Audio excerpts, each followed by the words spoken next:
पाकिस्तान की इकॉनमी दिन ब दिन नीचे जा रही है और इस सूरत हाल में 60% यूथ का जो फ्यूचर है वो बिल्कुल अनसर्टन है। अमीर बाप का बच्चा बाहर तालीम हासिल करने या सेटल होने तो चला जाता है, लेकिन मिडिल क्लास और गरीब बच्चे का क्या बनेगा? आप और मैं क्या करेंगे? इस हवाले से मेरे पास कुछ सजेशंस हैं जिनको आज की इस वीडियो में हम देखेंगे कि किस तरह हम पाकिस्तान की इकॉनमी को एलिवेट कर सकते हैं अपना किरदार अदा करके। और ये जो आइडिया है इसकी वजह से शायद एक फ्यूचर डायरेक्शन हमें मिल सके। हमने अपने एक पॉडकास्ट में डिस्कस किया था पाकिस्तान की यूथ को। इनकी तादाद है 60% और जो अगले 10 से 20 सालों में सारी पॉलिसी मेकिंग इनके हाथ में आने वाली है। तो इनका एलिवेट होना, इनका स्टैंडर्डाइज होना, इनका पढ़े लिखे होना बहुत ज़रूरी है। और हमें पता है कि आजकल का दौर आईटी का दौर है, एआई का दौर है, डिजिटल का दौर है और इस पर अगर हमने आज इन्वेस्ट ना किया तो कल को हम रोएंगे। यकीन करें, पाकिस्तान छोड़कर जाना कोई सोल्यूशन नहीं है, अपने हालात को बेहतर करना सोल्यूशन है। भारत की आईटी एक्सपोर्ट्स आपको पता है कितनी है? वो $250 बिलियन से ज्यादा है और हमारी आईटी एक्सपोर्ट्स $3 बिलियन भी नहीं है। $3 बिलियन। तो हम क्या कर सकते हैं? हमारे पास 24 करोड़ की पॉपुलेशन है जिसमें 60% यंग लोग हैं जो कि टेक सेवी हैं, जिनके पास सबके पास स्मार्टफोन्स हैं, सबको कुछ ना कुछ पता है डिजिटल का। लेकिन क्या है कि उनकी जो सरगर्मियाँ हैं, उनकी जो एक्टिविटीज़ हैं वो किसी और तरफ लगी हुई हैं, सिर्फ चैनलाइज करने की ज़रूरत है। तो ये जो हमारा आईटी सेक्टर है इसको हम $3 बिलियन से बढ़ा के हम $100 बिलियन तक लेकर जा सकते हैं। क्यों नहीं? ये कोई बड़ी बात नहीं। अब यहाँ पर किरदार आता है पॉलिसी मेकिंग का, गवर्नमेंट का और आपके जो हायर एजुकेशन के जो कमीशंस होते हैं उनका। पॉलिसी की ज़रूरत है। भारत क्या करता है? भारत इस वक्त पूरी दुनिया में आईटी और टेक इंडस्ट्री पर क्यों छाया हुआ है? क्यों गूगल का सीईओ एक इंडियन है? क्यों माइक्रोसॉफ्ट का सीईओ एक इंडियन है? क्यों वर्ल्ड बैंक में, आईएमएफ में और दूसरे बड़े बड़े इंस्टीट्यूशंस में भारतीय छाए हुए हैं? मिडिल ईस्ट में भारतीय छाए हुए हैं, अमेरिका में भारतीय छाए हुए हैं, यूके में भारतीय छाए हुए हैं। इसकी वजह यह है कि उनके अपने यहाँ जो स्टैंडर्ड ऑफ एजुकेशन है वो थोड़ा बेहतर है। जब वो वहाँ से तालीम हासिल करके जाते हैं तो हायर एजुकेशन के लिए फिर यूरोप, ये जो वेस्ट की कंट्रीज़ में जाते हैं, वहाँ पर इनको जब अच्छी तालीम मिलती है तो उसके बाद वेस्टर्न कंट्रीज़ में ही उन्हें बेहतर जॉब्स मिलती हैं और वहाँ पर वो मैनेजर की पोजीशन पर जाते हैं और अल्टीमेटली वो सीईओज भी बन जाते हैं। लेकिन जो पहली सीढ़ी है वो क्या है? जो भारत के अपने इंस्टीट्यूट्स हैं, जो भारत की अपनी इंजीनियरिंग और आईटी की जो यूनिवर्सिटीज़ हैं वो इनेबल करती हैं उन स्टूडेंट्स को कि वो बाहर जाकर अच्छा कंपीट कर सकें। अब इस चीज़ की यहाँ पाकिस्तान में कमी है। आप हमारे एजुकेशनल इंस्टीट्यूट्स की रैंकिंग देख लें, वो भारत से कई नीचे हैं। अगर आप टॉप 500 यूनिवर्सिटीज़ को देखें तो पाकिस्तान की शायद 1 या 2 यूनिवर्सिटीज़ आती हैं और भारत की तकरीबन 10 यूनिवर्सिटीज़ आती हैं। अब आपके ये जितने लोग हैं जो बड़ी बड़ी कंपनीज़ में बाहर काम करते हैं, क्या वो वापस अपने मुल्क में पैसा नहीं भेजते? वो बिल्कुल भेजते हैं। आप देख लें पाकिस्तान में रेमिटेंस कितनी आती है? $25 से $30 बिलियन। ये वो वर्कर्स हैं जो बेचारे सऊदी अरेबिया, यूएई और अरब कंट्रीज़ वगैरह में हैं। यूके और यूएस वगैरह से भी आती है थोड़ी रेमिटेंस, लेकिन जो वर्किंग क्लास तबका है वो काफ़ी बड़ी अमाउंट में रेमिटेंस भेजता है और पाकिस्तान को यही रेमिटेंस हमेशा बचाती है क्योंकि हमारे पास डॉलर्स नहीं होते। फॉरेन एक्सचेंज रिजर्व्स आज पाकिस्तान के पास कितने हैं? $10 बिलियन। और भारत के फॉरेन एक्सचेंज रिजर्व्स कितने हैं? $600 बिलियन। $600 बिलियन। जी हाँ, क्योंकि भारत की इकॉनमी बहुत ज़्यादा तगड़ी है और उस इकॉनमी के तगड़ा होने में उनकी एजुकेशन का भी एक अहम किरदार है। उनकी जो नॉलेज इकॉनमी है, जो मैंने बताया कि वो वहाँ से जो आईटी प्रोफेशनल्स पैदा करती है जो फिर बाहर जाके अच्छे काम करते हैं। तो यहाँ पर जो वो स्टेपिंग स्टोन है उसको हमें लगाना होगा। हम जो बात करते हैं कि ब्रेन ड्रेन हो रहा है, पिछले साल तकरीबन 9 लाख बच्चे छोड़ गए थे पाकिस्तान, इस दफ़ा ये फिगर मिलियन के करीब जा रही है। इसको हम इनको पॉजिटिव वे में भी यूज़ कर सकते हैं और यहाँ पर एक आइडिया है जो कि एक बड़ा ज़बरदस्त आइडिया है जिसको आप $1 बिलियन आइडिया भी कह सकते हैं। इस सिलसिले में एक ज़बरदस्त सजेशन हमारे सामने आई है। इसमें डिफरेंट लोग बात कर रहे हैं। प्रोफेसर डॉक्टर चौधरी अब्दुल रहमान साहब जो कि सुपीरियर यूनिवर्सिटी के चेयरमैन हैं और association of private sector universities of Pakistan एफसेप के भी चेयरमैन हैं। अब उन्होंने एक बड़ा ज़बरदस्त आइडिया फ्लोट किया है और वो ये कि पाकिस्तानी यूनिवर्सिटीज़ को चाहिए कि अपने जो कैंपसेस हैं वो बाहर के मुल्कों में भी खोलें और इससे एक नॉलेज इकॉनमी का आगाज़ होगा, एजुकेशन इकॉनमी का, कि हम एजुकेशन के थ्रू बिलियंस ऑफ डॉलर्स कमा सकेंगे और वो रेवेन्यू सारा वापस पाकिस्तान में आएगा। अपने एजेंडे में, अपने मंशूर में उन्हें नॉलेज इकॉनमी को शामिल करना होगा। ये मुल्क आगे नहीं जा सकता। हम एग्रीकल्चर की भी बात करते हैं, माइनिंग की भी बात करते हैं, बिजनेस की भी बात करते हैं, लेकिन अगर आगे बढ़ना है तो नॉलेज इकॉनमी की बात करनी होगी हमें। तो मैंने उन्हें समझाया है कि आपसे कोई पैसे नहीं चाहिए, सिर्फ आप यूनिवर्सिटीज़ की सरपरस्ती करें, सिर्फ आप अपनी पॉलिसीज़ को थोड़ा सा सीधा कर लें तो सिर्फ ह्यूमन रिसोर्स एक्सपोर्ट से हम अपने फॉरेन रिजर्व, क्योंकि हमारे पास आता क्या है सिर्फ रिमिटेंस, 10 बिलियन से 5 सालों में 100 बिलियन तक ले जा सकते हैं, 100 बिलियन तक। इस हवाले से इस्लामाबाद में एक रेक्टर्स कॉन्फ्रेंस मुनक्किद हुई थी जिसमें पाकिस्तान भर की यूनिवर्सिटीज़ के जो रेक्टर्स थे वो शरीक थे। वो एक प्लेटफॉर्म के अंडर जमा हुए, जो प्लेटफॉर्म उनको एप्सअप ने प्रोवाइड किया था, और यहाँ पर प्रोफेसर डॉक्टर अब्दुल रहमान साहब ने अपनी स्पीच में ये आइडिया दिया था कि हम इस पॉलिसी को इम्प्लीमेंट कर सकते हैं, और 2 रिसर्च पेपर्स भी पब्लिश किए थे बहुत ही यूज़फुल, जिनको आप एप्सअप की वेबसाइट पर देख सकते हैं, जिसका लिंक डिस्क्रिप्शन में मौजूद है। अब इसके 2 फायदे होंगे, वो हम डिस्कस करते हैं कि वो 2 फायदे क्या होंगे। अब इधर उन्होंने ये सजेशन दी है कि जितने पाकिस्तान में इंस्टीट्यूशंस हैं, ये जो मेडिकल इंस्टीट्यूशंस हैं, जिनका पूरी दुनिया में तो नहीं लेकिन रीजन में एक नाम है, सेंट्रल एशिया से बच्चे पढ़ने आते हैं, अरब ममालिक से पढ़ने आते हैं, आपके अफ्रीकन कंट्रीज से पढ़ने आते हैं, क्योंकि उनके अपने मुल्क में जो स्टैंडर्ड ऑफ एजुकेशन है वो इतना अच्छा नहीं है। तो पाकिस्तान का अभी भी स्टैंडर्ड ऑफ एजुकेशन कुछ रीजन से काफ़ी बेहतर है, सेंट्रल एशिया, अरब ममालिक, अफ्रीका। तो वो यहाँ पढ़ने आते हैं, यहाँ पाकिस्तान को फीस देते हैं। तो पाकिस्तान को अब क्या चाहिए इस आइडिया के मुताबिक कि पाकिस्तानी यूनिवर्सिटीज़ इन मुल्कों में अपने कैंपसेस खोलें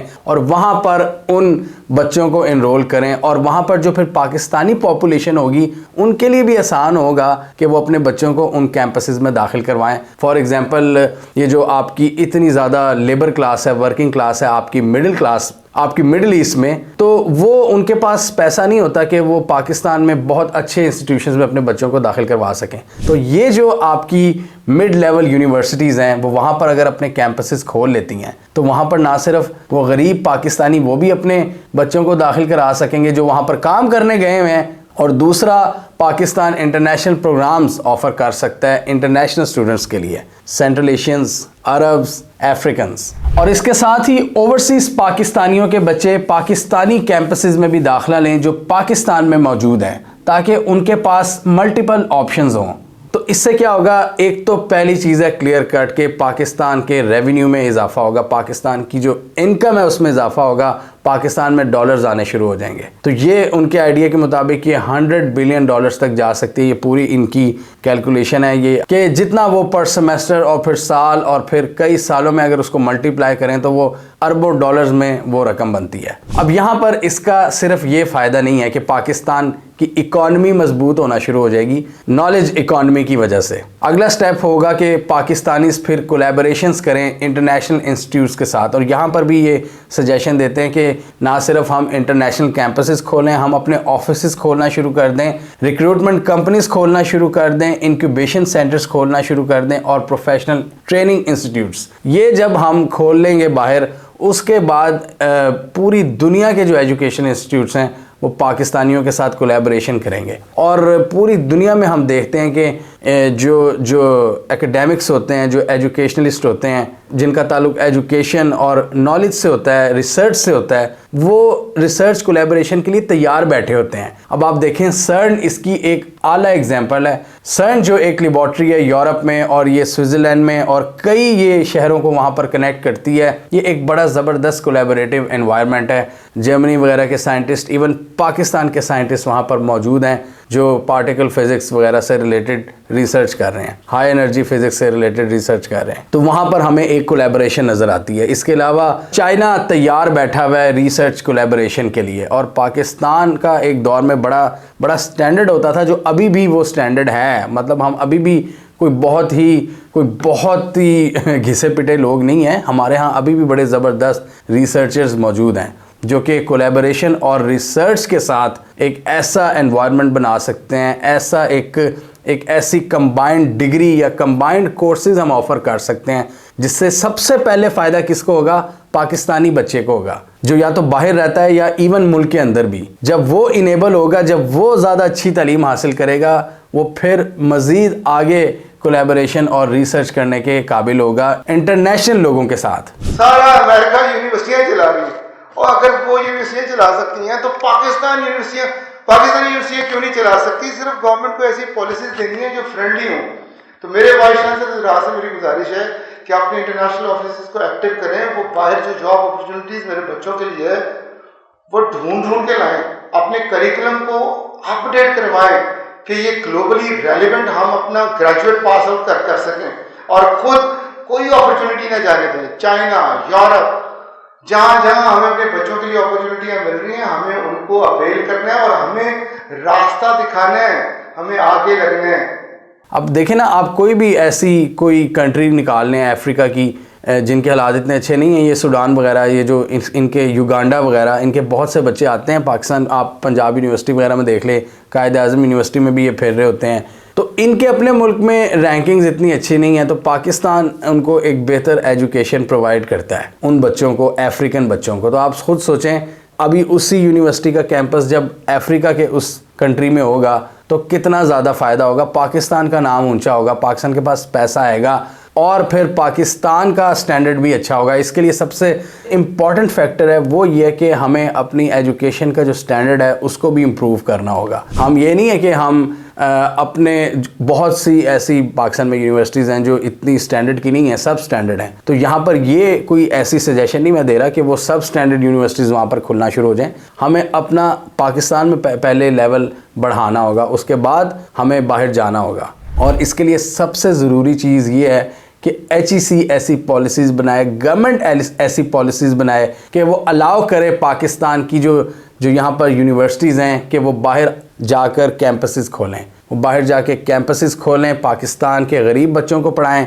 जो फॉरेन स्टूडेंट्स हैं उनको इनरोल करें, पाकिस्तान में डॉलर्स भेजें, और इसके साथ ही उस यूनिवर्सिटी में वो प्रोफेशनल्स पैदा करें ताकि वो फिर आगे जाकर बड़ी बड़ी कोलैबोरेशन करें और पाकिस्तान का मज़ीद नाम रोशन हो पैसे के साथ साथ। और उससे हमारा जो एजुकेशन का लेवल है वो बढ़ जाएगा। और फिर क्या होगा कि कल को हमारे भी जो प्रोफेशनल्स हैं, IT प्रोफेशनल्स हैं या दूसरी फील्ड के प्रोफेशनल्स हैं, वो टॉप IT कंपनीज़ के टेक सेक्टर में वो भी CEOs बनेंगे इंडियंस की तरह। और इंडियंस ने बिल्कुल यही चीज़ की थी जिसकी वजह से आज उनका स्टैंडर्ड काफ़ी ज़्यादा ऊपर है पाकिस्तान से, और इसी वजह से वो वेस्ट में आपको छाए हुए नज़र आते हैं। और आप देख लें, ये जो नॉलेज इकॉनमी है, ये जो पूरा एजुकेशन सिस्टम है, इसमें बहुत से मुल्कों ने काम किया। आप अगर आप मिडल ईस्ट जाते हैं तो बहुत सी जो UK और अमेरिकन यूनिवर्सिटीज़ हैं उनके कैंपसेस खुले हुए हैं। और अब इंडिया भी इस पर काम शुरू कर रहा है कि इंडिया भी अपने कैंपसेस को ग्लोबल कर रहा है। ये बहुत ज़रूरी है, इस आइडिया पर काम करना बहुत ज़रूरी है कि इससे आपका ना सिर्फ मुल्क का पूरा लेवल अप हो जाता है, बल्कि आपके पास पैसा भी आता है और आपके फिर IT प्रोफेशनल्स पूरी दुनिया में छा जाते हैं, जिसका फ़ायदा अल्टीमेटली पाकिस्तान को होगा, हमें होगा, हमारे बच्चों को होगा, हमारी इकॉनमी को होगा। हमारी इकॉनमी का ओवरऑल साइज़ बढ़ेगा, पूरा सोशो इकोनॉमिक स्ट्रक्चर एलिवेट हो जाएगा। लेकिन डेफिनेटली ये कोई ऐसी चीज़ नहीं है जो एक रात में मुमकिन हो सके। इसके लिए कॉन्टीन्यूस एफर्ट की ज़रूरत है, अच्छी पॉलिसीज़ की ज़रूरत है। हुकूमत को चाहिए कि अलाउ करे इन इंस्टीट्यूट्स को कि वो बाहर अपने कैंपसेस खोलें और वहाँ पर ऐसे हीरे पैदा करें जो कि पूरी दुनिया पर छा जाएं और उसका फ़ायदा पाकिस्तान को पहुंचाएं। अब देख लेना, ये सुंदर पिचाई वगैरह, ये जो इंडियन CEOs जितने भी हैं, ये इंडिया को बहुत ज़्यादा प्रेफरेंस देते हैं जब भी कोई पॉलिसी बनाते हैं या इंडिया के लिए स्पेशल पॉलिसी बनती है। इंडिया में स्पेशल उनके ऑफिसेज खुलते हैं, स्पेशल रिसर्च सेंटर्स खुलते हैं। तो ये तब भी होता है जब आप एक प्रोडक्ट देते हो, फिर बदले में वो प्रोडक्ट आपको प्रोडक्ट देगी। जितनी अच्छी इन्वेस्टमेंट करेंगे उतना ही अच्छा रिटर्न मिलेगा। It's about converting human resource into human capital. इसके लिए अच्छी पॉलिसी के साथ साथ तालीमी मेयार को भी बेहतर बनाना होगा, अपनी यूनिवर्सिटीज़ की रैंकिंग बेहतर करनी होगी। पाकिस्तान में भी और बाहर भी हमें अच्छे प्रोफेशनल्स पैदा करने पड़ेंगे, सुंदर पिचाई जैसे, जो आगे मज़ीद कोलैबोरेशन करके अच्छा काम करके ना सिर्फ अपना बल्कि पाकिस्तान का भी नाम रोशन करें और इनकम बढ़ाने में मदद करें और इकॉनमी को स्ट्रेंथन करने में मदद करें। हमें कमेंट सेक्शन में बताइए, आपके ख्याल में पाकिस्तान नियर फ्यूचर में इस आइडिया पर अमल कर सकता है? क्या हमारी यूनिवर्सिटीज़ बाहर के मुल्कों में अपने कैंपसेस खोल सकती हैं? क्या हम भी नॉलेज इकॉनमी के ज़रिए बिलियंस ऑफ डॉलर्स कमा सकते हैं या नहीं? कमेंट कीजिए। इसके अलावा हमारा यूट्यूब चैनल सब्सक्राइब कर लो, साथ ही वो बेल आइकॉन भी दबाएं ताकि वो स्टोरीज दुनिया भर से पाकिस्तान से जिनकी मेन स्ट्रीम मीडिया पर प्रॉपर कवरेज नहीं होती हमारे प्लेटफॉर्म के थ्रू आप तक टाइम पर पहुंच जाएं।